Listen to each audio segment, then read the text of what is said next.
What's up everyone? And today andito tayo sa Subic Beach, Sorsogon. Kasama ang aking pogi na airpod at magayon na Mother Earth. At ang aming bunso na si SJ. At ang dalawa kong pinsan na si Kuya Daniel at Kuya Christian. At dito makikita natin na ang aking kapatid ay tatalon na kunyari nadapa daw siya. Panoorin ang sumusunod.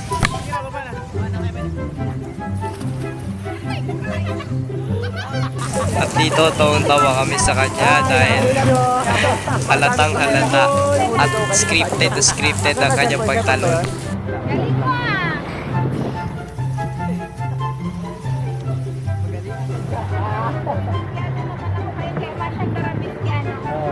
Alam na. Dagat.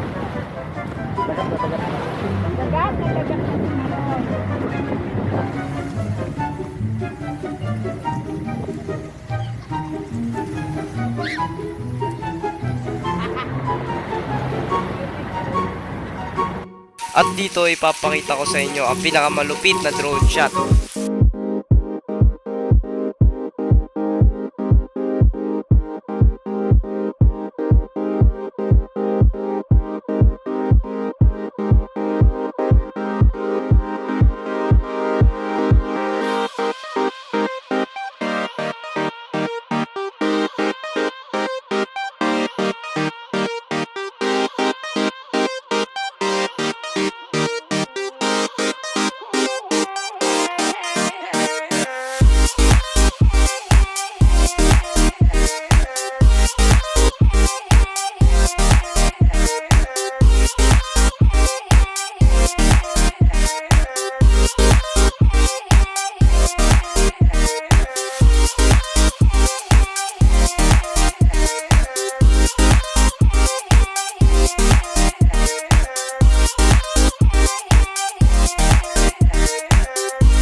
At yan, makikita natin na papasok na kami sa underwater cave.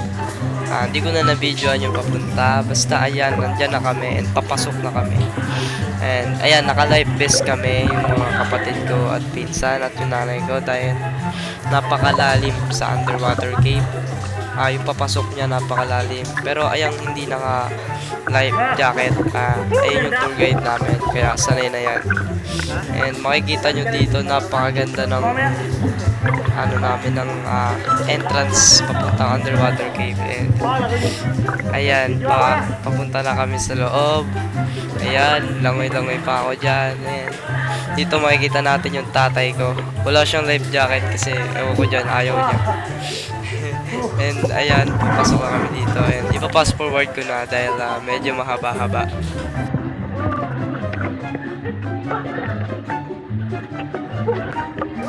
At dito, makikita na natin ang napakaganda na underwater cave. And voila.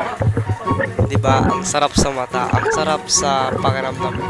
Napakaganda dito. And ayan, napakasarap tumambay dito.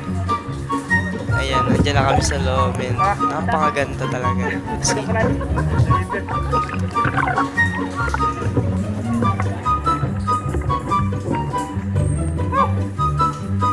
Ayun o, napakaganda ng view sa taas. Ayan, para ako nasa gubat na iwan. Basta ang ganda.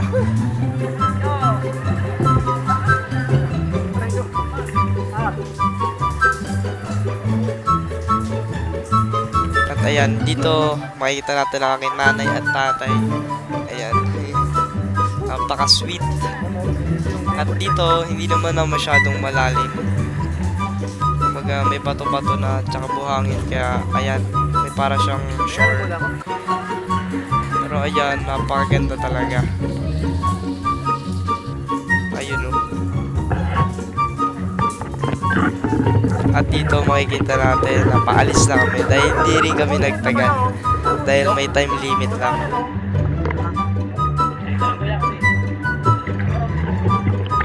Hindi siya makaabot.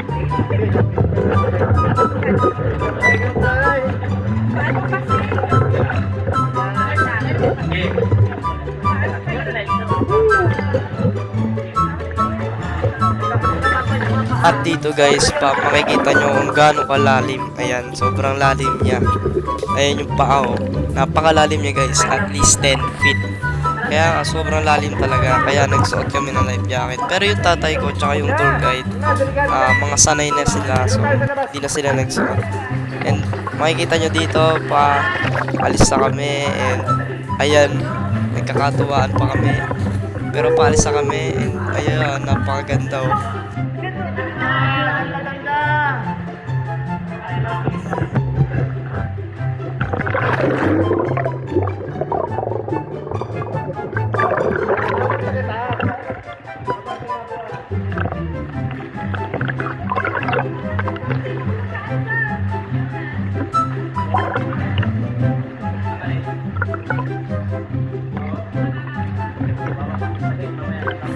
At dito nagtatapos ang aming family vlog. And see you on the next video.